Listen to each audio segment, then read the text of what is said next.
शांति। आज की तारीख है 2/9/2022। आज के बाबा के मधुर महावाक्य हैं। मीठे बच्चे, तुम्हें बाप का फरमान है, तुम एक बाप से ही सुनो।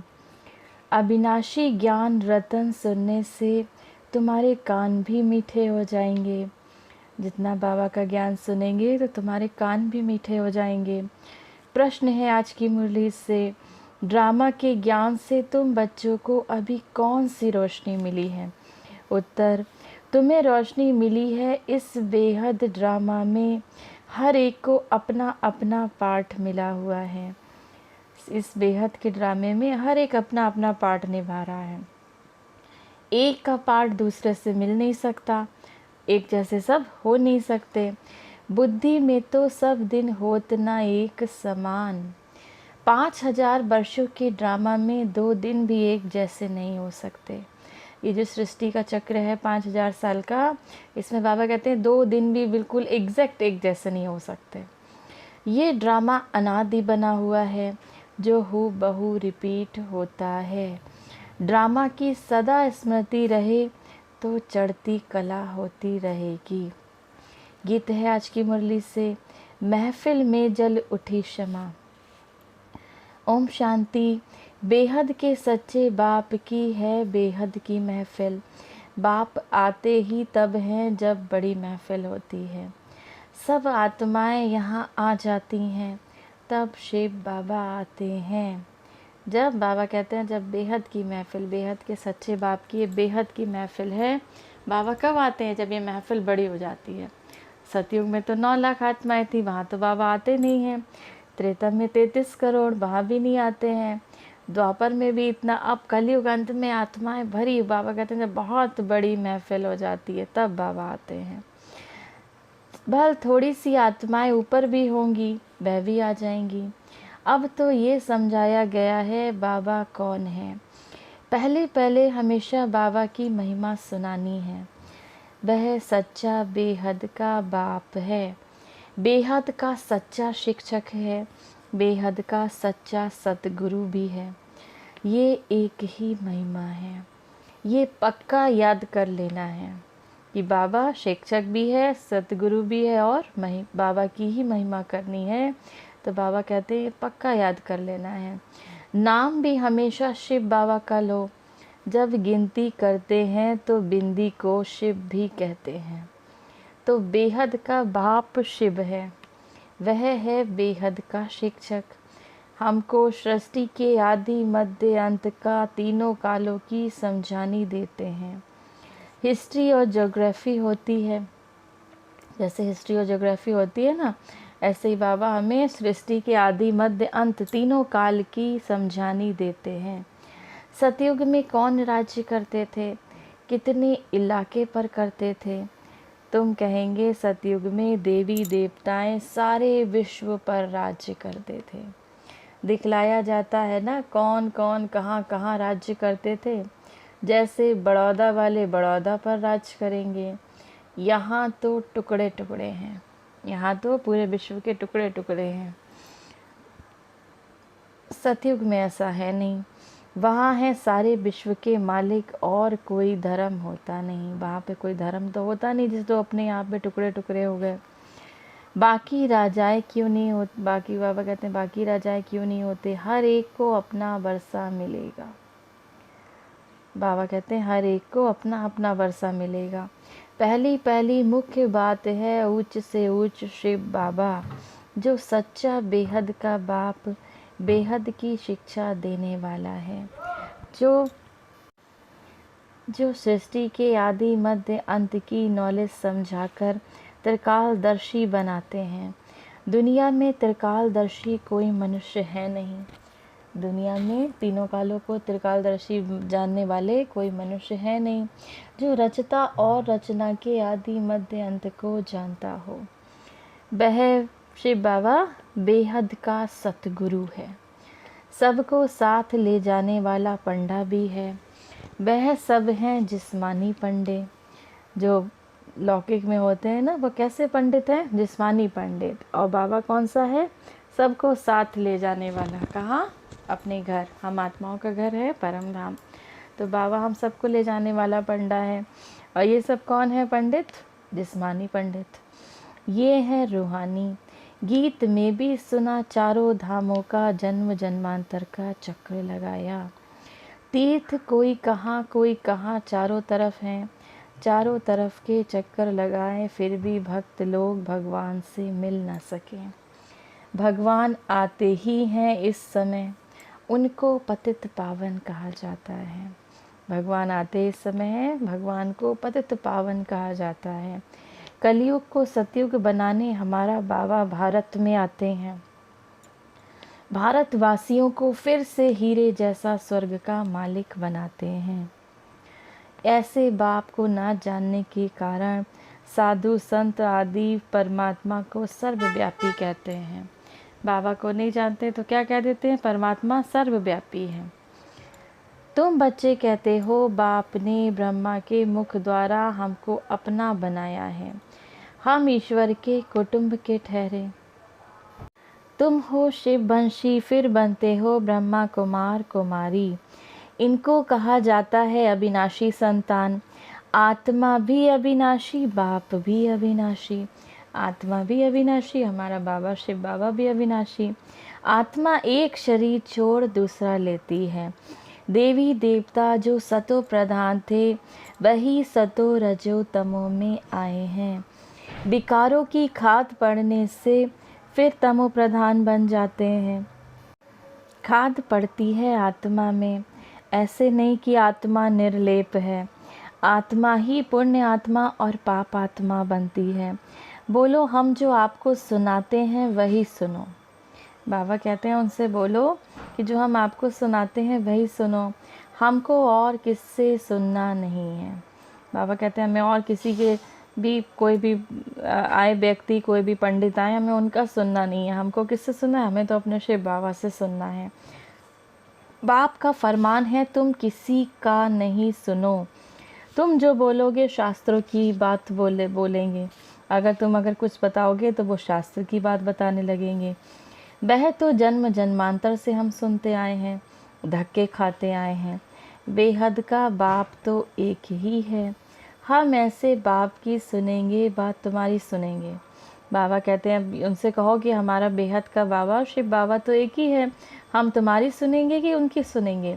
हम आपको सुनाने वाले हैं, ना कि सुनने वाले हैं। बाबा कहते हैं जब कोई आपको शास्त्र सुनाने लगे तो उससे कहना हम आपको सुनाने वाले हैं, ना कि सुनने वाले हैं। समझाना है प्रजापिता ब्रह्मा के इतने ब्रह्मा कुमार कुमारियां हैं तो जरूर भाई बहन ठहरे। दादे का वर्षा मिलता है ब्रह्मा द्वारा, दादे का वर्षा बाप बगैर कैसे मिलेगा। बाबा कहते हैं, बहुत कहते हैं हम तो सीधे दादा से लेंगे, बहुत कहते हैं हम तो सीधे ब्रह्मा बाबा से वर्षा लेंगे, परंतु बाबा के बिना वर्षा कैसे मिलेगा। ब्रह्मा कुमार कुमारी जब तक ना बने, जब तक पहले बाप का, बाबा कहते ब्रह्मा कुमारी तब तक ना बने जब तक दादे से वर्षा कैसे मिलेगा। पहले आपको ब्रह्मा कुमार कुमारी बनना है। पोतरे और पोतरियां दोनों का हक मिलना है। बाप बगैर फिर दादा कहाँ से आएगा। जब बाबा नहीं, बाबा कहते हैं शिव बाबा नहीं है तो फिर इनको आप दादा कहते हो, ब्रह्मा बाबा को, ये कहाँ से आएगा। ये भी तो ज्ञान शिव बाबा का ही सुनाते हैं। पहले बाप का परिचय। वह गीता का भगवान, बेहद का सच्चा बाप, बेहद की शिक्षा देने वाला है। बाप बूढ़ी माताओं के लिए बहुत सहज करके समझाते हैं। शिव बाबा बूढ़ी माताओं को बहुत सहज करके समझाते हैं।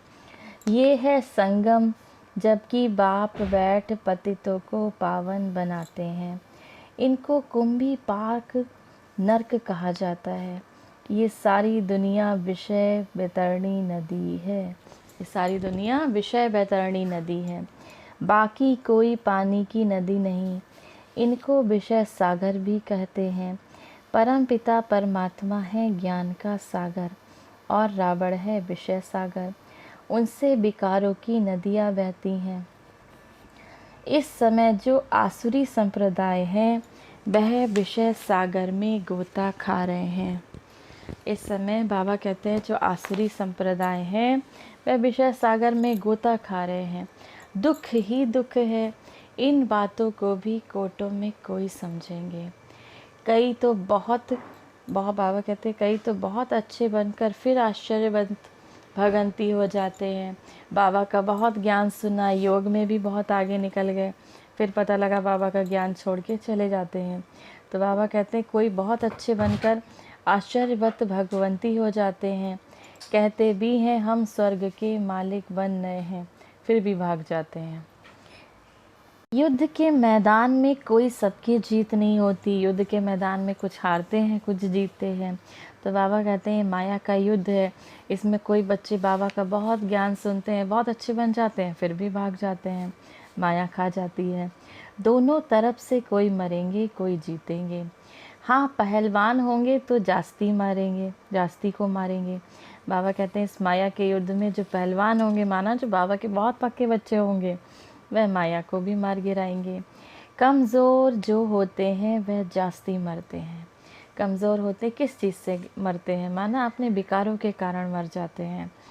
यहाँ भी जो कमज़ोर हैं वह झट मर पड़ते हैं। यही तुम्हारी है ही रावण से युद्ध। ये क्या है? तुम्हारी रावण से लड़ाई है। काम से हराया तो बहुत बड़ी चोट लग पड़ती है। बॉक्सिंग होती है ना, कोई तो बेहोश हो जाते हैं फिर आवाज़ करते हैं, कोई फिर खड़े हो जाते हैं। यहाँ भी काम की चोट खाई तो बड़ा ज़ोर से धक्का आ जाता है। काला मुंह हो गया। क्रोध पर इतना नहीं कहेंगे जितना काम पर कहेंगे, क्योंकि काम सबसे बड़ा दुश्मन है, बहुत दुख देने वाला है। काम कटारी से ही बहुत दुखी हुए हैं, काम विकार से ही पतित बनते हैं। नानक ने भी कहा है मूत पलीती कपड़ा धोए। बाप ही आकर कपड़े धोते हैं। अभी तुम्हारा ये पुराना शरीर है, हर एक को अपना अपना पार्ट मिला हुआ है, एक न मिले दूसरे से।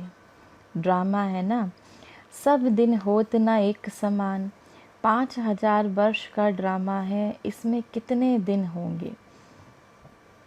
2 दिन भी एक जैसे हो नहीं सकते। यह फिर 5000 वर्ष बाद हूबहू रिपीट होता है। ये ड्रामा 5000 वर्ष बाद बाबा कहते हैं फिर हूबहू रिपीट होता है। ये अनादि ड्रामा है, सेकंड बाय सेकंड पार्ट बजता जाता है, फिर रिपीट होता है। कहाँ सतयुग, कहाँ कलयुग, वहाँ क्या होता है, यहाँ क्या होता है। यह तुम बच्चों को अब रोशनी मिली है, अभी तुम्हारी चढ़ती कला शुरू होती है। बाप कहते हैं दे दान तो छूटे ग्रहण विकारों का। अब दान किस चीज़ का देना है? विकारों का। तो जो आपके ऊपर माया का ग्रहण लगा हुआ है ये छूट जाएगा, तो विकारों का दान दे देना है। बाबा कहते हैं ना, दान दो दे दान तो छूटे ग्रहण, विकारों का दान देना है। सीधी सी बात है, बाप तुम्हारे विकारों का दान लेते हैं, फिर उसके बदले देखो तुम्हें क्या देते हैं। अब बाबा कहते हैं कितनी सीधी सी बात है, बाबा तुम्हारे विकार हर लेते हैं, उसके बदले तुमको क्या देते हैं? तुम कौड़ियाँ देते हो, बाप तुम्हें ज्ञान रतन देते हैं। तुम कौड़ियाँ देते हो, बाबा तुम्हें ज्ञान के रतन देते हैं। बाप को कहा जाता है रत्नागर सौदागर। बाप का भी पार्ट है, शिव बाबा का भी पार्ट है। आत्मा कितनी छोटी है, उसमें कितनी ताकत है, कितना ज्ञान है। ये ज्ञान देने की भी ड्रामा में नूंद है अविनाशी। फिर कल्प बाद यही ज्ञान देंगे। यह ड्रामा कब विनाश होने वाला नहीं है। आत्मा में 84 जन्मों का पार्ट है। इतनी छोटी बिंदी में कितना पार्ट भरा हुआ है। आत्मा में 84 जन्मों का पार्ट भरा हुआ है। कितनी छोटी सी आत्मा होती है, उसमें कितना 84 जन्म, हमारे 84 जन्म हमने जो जो पार्ट निभाया वो इसमें भरा हुआ है। तो बाबा कहते हैं कितनी छोटी सी बिंदी और कितना पार्ट भरा हुआ है। ये बड़ी गुह्य बातें हैं। तो पहले शिव बाबा का परिचय देना है। अगर किसी को परिचय देना है तो सबसे पहले शिव बाबा का परिचय देना है। शिव बाबा रूप भी है, बसंत भी है। निराकार आत्मा जरूर मुख से ज्ञान सुनाएगी। बाबा कहते हैं बाबा निराकार हैं तो वो तो ज़रूर मुख से ज्ञान सुनाएंगे। उन्होंने किसका शरीर का आधार लिया? ब्रह्मा बाबा के मुख से ज्ञान सुनाया। कानों से आत्मा सुनेगी, नहीं तो ज्ञान सागर कैसे ज्ञान सुनाए? बाबा कहते हैं ज्ञान सागर कैसे ज्ञान सुनाए? जरूर ब्रह्मा मुख से सुनाना पड़े, विष्णु व शंकर तो ज्ञान दे न सके। विष्णु व शंकर तो ज्ञान दे न सके। ज्ञान का सागर कहा ही जाता है एक निराकार को। उनसे तुम ज्ञान गंगाएं बनती हो। सागर तो एक है, बाप ही ड्रामा के आदि मध्य अंत की नॉलेज देते हैं। सतयुग में सूर्यवंशी राजाएं थे, 8 बादशाही चली। सतयुग में सूर्यवंशी राजाएं थे, तो बाबा कहते हैं 8 बादशाही चली, 8 बादशाही चली। फिर वही सूर्यवंशी चंद्रवंशी बनते हैं। 8 जन्म हुए तो 8 बादशाही चली, फिर वही सूर्यवंशी चंद्रवंशी बनते हैं। ये ज्ञान तुम ब्राह्मणों में है। जो सूर्यवंशी है वही त्रेता में चंद्रवंशी हो जाते हैं। तुम हो मुख वंशावली ब्राह्मण, बाप सबका एक है, वह ब्राह्मण है कुख वंशावली। जो ब्राह्मण हैं वे कैसे हैं? कुख से जन्म लिए, कुख वंशावली। और हम सब कौन हैं? बच्चे बाबा के मुख वंशावली ब्राह्मण। बाबा ने हमें मुख से रचा है, ज्ञान से रचा है।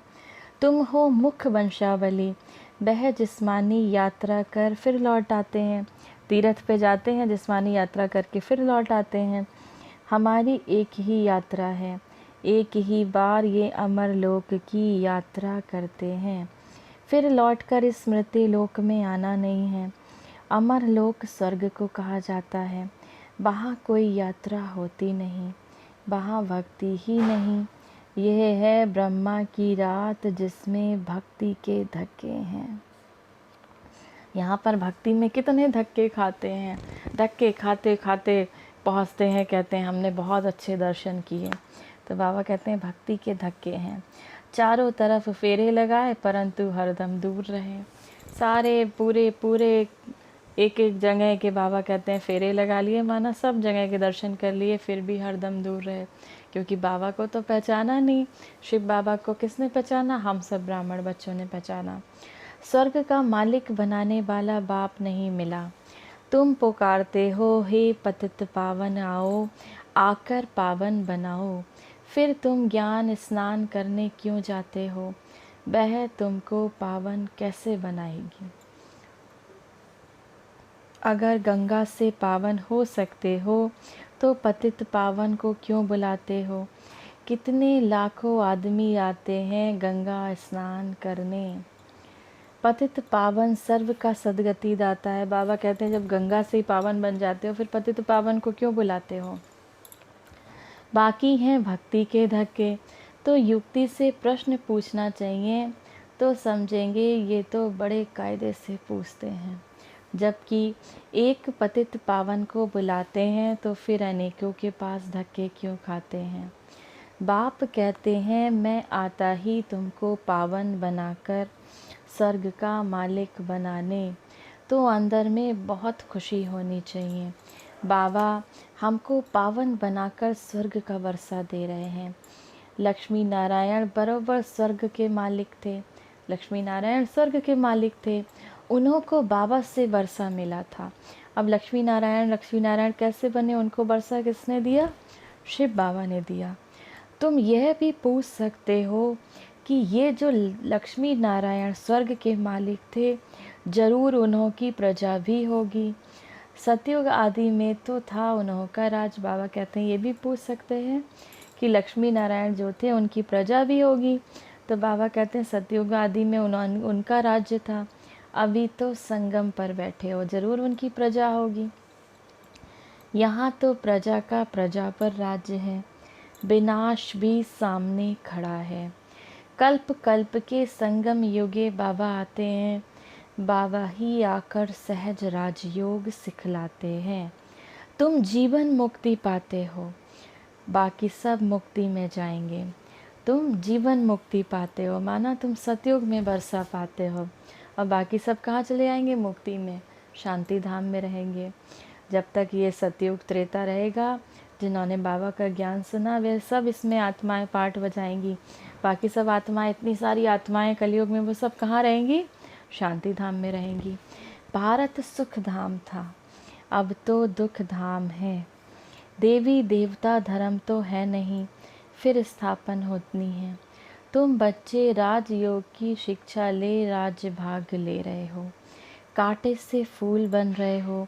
यहाँ तो सब कांटे हैं, एक दो को कांटा लगाते अर्थात काम कटारी चलाते रहते हैं। अब बाबा फूल बनाते हैं तो कांटा लगाना छोड़ देना है। हिम्मत रखनी है, हिम्मत वाले भी खड़े हो जाते हैं। बाबा देखते हैं उनकी हिम्मत अच्छी है, कभी गिरेंगे नहीं।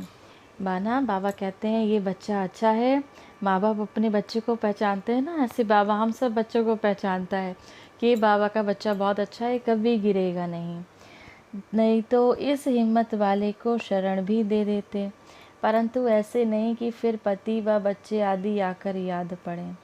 बाबा कहते हैं ऐसा नहीं कि आके माताओं को, बाबा स्पेशली माताओं को कह रहे हैं, बाबा कहते हैं माताएं फिर पति और बच्चों को याद करने लग पड़ती हैं। पहले तो बाबा की बन जाती हैं, फिर माता पति और बच्चों को याद करने लगती हैं। शुरू में भट्टी थी, भट्टी में भी सब ईंटें तो पकती नहीं, यहाँ भी ऐसे ही नंबरवार पुरुषार्थ अनुसार पक कर तैयार होते हैं। बाप कहते हैं ये ज्ञान यज्ञ में अनेक प्रकार के विघ्न पड़ते ही रहेंगे। कैसे? कल्प पहले मुआफिक कोई नाफरमान दरदार बच्चे भी हैं जो बाबा का कहना कभी नहीं मानेंगे, रूठ पड़ेंगे, गोया अपनी तकदीर से रूठते हैं। कोई ऐसे बच्चे हैं जो नाफरमानदार हैं, बाबा की बात नहीं मानते तो बाबा से ही रूठ जाते हैं। तो वो बाबा से नहीं रूठते, वो किससे रूठते हैं? अपनी तकदीर से रूठते हैं, माना अपनी तकदीर खराब करते हैं। फिर ऊंच तकदीर बनती ही नहीं, देह अभिमान के कारण अपनी मत पर चलने लगते हैं। कदम कदम श्रीमत पर चलना चाहिए। श्रीमत देते हैं ब्रह्मा द्वारा, ऐसे थोड़े ही कि प्रेरणा द्वारा किसको मत देंगे। अगर ऐसे होता तो फिर इनमें आकर इतना बच्चे पैदा करने की दरकार ही क्या। बाबा कहते हैं श्रीमत देते हैं ब्रह्मा बाबा द्वारा, ऐसा नहीं कि किसी को प्रेरणा दे दी तो उसको मत देंगे, नहीं। तो बाबा कहते हैं ऐसे होते तो इतने आकर कितने बच्चे पैदा करने की दरकार ही क्या। अच्छे अच्छे पुराने बच्चे समझते हैं हम तो शिव बाबा से सीधे वर्षा लेंगे। देह अभिमान बहुत है तो ये पक्का याद कर लो, हमारा सच्चा बेहद का बाबा बेहद का वर्षा देने वाला है। बेहद का वर्षा माना, अब बाबा बताते हैं बेहद का वर्षा माना नर से नारायण बनाने वाला, जो पुरुषों को नर से नारायण और स्त्रियों को नारी से लक्ष्मी बनाने वाला। तो बाबा ऐसा वर्षा देने वाला है। वही वहाँ हेल्थ वेल्थ दोनों है। सतयुग में हेल्थ भी है, स्वास्थ्य भी है, धन भी है, खुशी भी रहती है। यहाँ किसी को हेल्थ है तो किसी को वेल्थ नहीं, किसी का शरीर स्वस्थ है तो उसके पास धन नहीं, किसको पास बहुत धन है तो उसके पास स्वस्थ नहीं, उसका शरीर स्वस्थ नहीं, वेल्थ है तो हेल्थ नहीं। बच्चा पैदा ना हो तो दूसरे का लेना पड़े, वहाँ ये सब बातें होती नहीं। वहाँ तो एक बच्चा ज़रूर होगा, ये है ही दुख धाम। कलयुग क्या है? दुख धाम। रावण से दुख का श्राप मिलता है, बाप आकर बरसा देते हैं। यहाँ तुम बच्चों का मुख रोज़ मीठा किया जाता है। सेंटर्स पर तो गुरुवार के दिन मुख मीठा कराते होंगे। यहाँ तो कान भी मीठे किए जाते हैं, मुख भी मीठा किया जाता है। बाबा का ज्ञान सुन के कान कितने मीठे हो जाते हैं, और दुनिया की बातें सुन के किसी की निंदा, किसी का क्रोध, किसी की बातें, आज क्या क्या हो रहा है, न्यूज़ देखना, कुछ भी देखना, तो उससे कान कैसे हो जाते हैं? कहीं मीठे होते हैं। लेकिन बाबा का जैसे ही ज्ञान कान में जाता है कितनी शांति मिलने लगती है, कान बिल्कुल मीठे हो जाते हैं, लगता है सुनते रहो सुनते रहो। आत्मा कानों से अविनाशी ज्ञान सुनती है। ये बाबा का ज्ञान अविनाशी है। नैनों से देखती है, मुख से खाती है तो उसका स्वाद आता है। आत्म अभिमानी बनना पड़ता है ना। बाबा कहते हैं आत्म अभिमानी बनना पड़ता है। अच्छा, मीठे मीठे सिकिलधे बच्चों प्रति माता पिता बाप दादा का याद प्यार और गुड मॉर्निंग। रूहानी बाप की रूहानी बच्चों को नमस्ते। हम सब रूहानी बच्चों के रूहानी माता पिता बाप दादा को याद प्यार गुड मॉर्निंग और नमस्ते। धारणा के लिए मुख्य सार है। पहला, फूल बनकर सबको सुख देना है, किसी को कांटा नहीं लगाना है, कभी भी बाप की अवज्ञा नहीं करनी है। फूल बनकर सबको सुख देना है, किसी को कांटा नहीं लगाना है, कभी भी बाबा की अवज्ञा नहीं करनी है, रूठना नहीं है, बाबा से रूठना नहीं है। दूसरा, कदम कदम पर बाप की श्रीमत पर चलना है, अपनी मत नहीं चलानी है। देह अभिमान में आकर ना फरमान बरदार नहीं बनना है, माना बाबा के फरमान को नहीं मानने वाला नहीं बनना है। वरदान है आज की मुरली से, रूहानी सोशल वर्कर बन, हलचल के समय परिस्थितियों को पार करने की हिम्मत देने वाले सच्चे सेवाधारी भव। अभी समय प्रति समय विश्व में हलचल बढ़नी ही है। अशांति व हिंसा के समाचार सुनते हुए आप रूहानी सोशल सेवाधारी बच्चों को विशेष अलर्ट बनकर अपने पावरफुल वाइब्रेशन द्वारा इसमें शांति की, सहन शक्ति की हिम्मत भरनी है। लाइट हाउस बन सर्व को शांति की लाइट देनी है। ये फ़र्ज अदाई अब तीव्र गति से पालन करो, जिसमें आत्माओं को रूहानी राहत मिले।